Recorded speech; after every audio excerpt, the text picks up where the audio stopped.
رب العالمين والصلاة والسلام على سيد الأنبياء والمرسلين وعلى آله وأصحابه أجمعين أما بعد فأعوذ بالله من الشيطان الرجيم بسم الله الرحمن الرحيم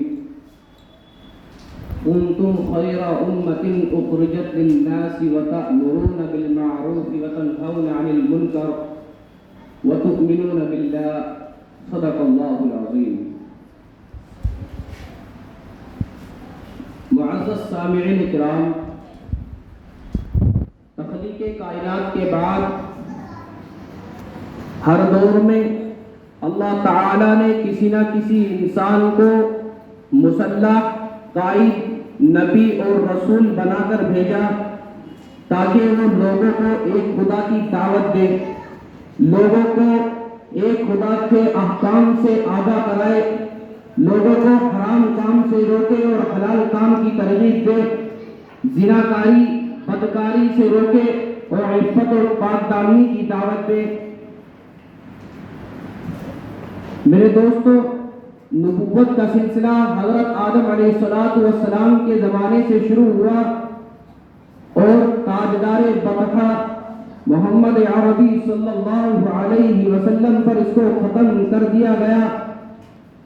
اب تمام مسلمانوں کا عقیدہ ہے کہ آپ آخری نبی ہیں، آپ کے بعد کوئی دوسرا نبی نہیں آنے والا، لیکن سوال تو یہ پیدا ہوتا ہے کہ آپ کے بعد کوئی دوسرا نبی نہیں آئے گا تو لوگوں کو ایک خدا کے احکام سے کون آگاہ کرائے گا؟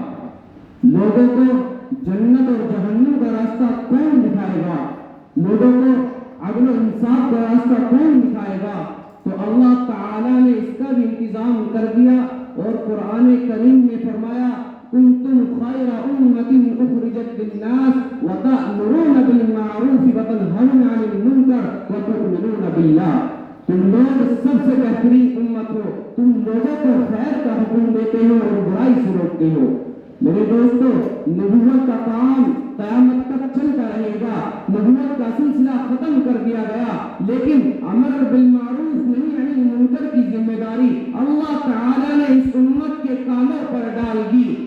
علامہ قرطبی یوں فرماتے ہیں کہ خیر امت کا بس اس امت کے لیے مدح اور تعریف ہے، کیونکہ یہ امت امر بالمعروف نہی عن المنکر کا کام کرتی ہے۔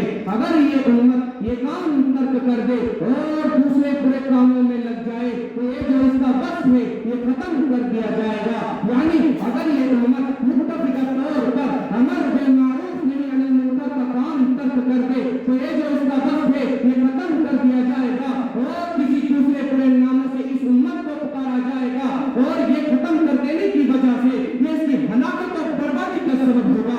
میں آپ حضرات کو یہ بھی بتاتا چلوں کہ امر بالمعروف نہی عن المنکر کی ذمہ داری صرف کسی مولوی کی نہیں، صرف کسی مفتی کی نہیں، صرف کسی مسجد یا مدرسے میں رہنے والوں کی نہیں، بلکہ پوری امت کے ایک چرچ کا فریضہ ہے کہ کوئی غلط کام کر رہا ہے تو اسے روکے، اسے سمجھائے، کوئی نماز نہیں پڑھ رہا ہے تو اسے نماز کی دعوت دے، کوئی غلط کام کر رہا ہے اسے خدا کا خوف دلائے، باپ بیٹے کو سمجھائے، بیٹا باپ کو سمجھائے، ماں بیٹی کو سمجھائے، بیٹی ماں کو سمجھائے، دوست دوست کو سمجھائے۔ کل اس امت کے ہر شخص کا فریضہ ہے کوئی غلط کام کر رہا ہے تو اسے روکے، اسے ٹوکے، اسے سمجھائے، اسے خدا کا خوف دلائے۔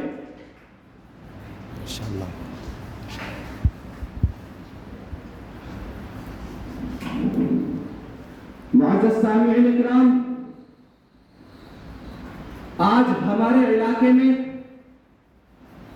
ہمارے شہر میں، ہمارے گاؤں میں اور خود ہمارے گھروں میں روز خدا کے کتنے احکامات توڑے جاتے ہیں، روز کتنی برائیاں ہوتی ہیں، لیکن ان سب کو دیکھ کر کیا آج تک ہماری پیشانی میں شکن تک بھی آئی؟ ارے انہیں روکنا اور ٹوکنا تو دور کی بات، کیا ان کے ساتھ ہمارے تعلقات میں بھی کوئی فرق آیا؟ آپ کے لڑکے بے نمازی، آپ کے گھر والے بے نمازی، لیکن بتاؤ کیا آپ نے نماز چھوڑنے پر کوئی ایکشن لیا؟ نہیں، ہرگز نہیں۔ مجھے بتاؤ کہ آپ نے نماز چھوڑنے پر کوئی ایکشن لیا؟ چاہے خدا کا حکم ٹوٹ جائے، بیٹے سے محبت برقرار رہے، چاہے خدا کا حکم ٹوٹ جائے، بیوی سے محبت برقرار رہے، چاہے قرآن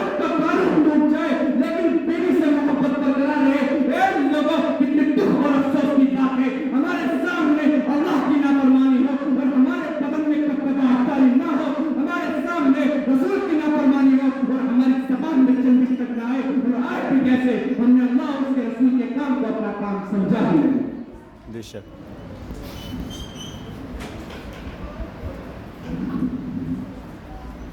میں اپنی بات کو انہی چند باتوں کا ختم کرنا چاہتا ہوں. وآخر دعوانا الحمدللہ رب العالمین.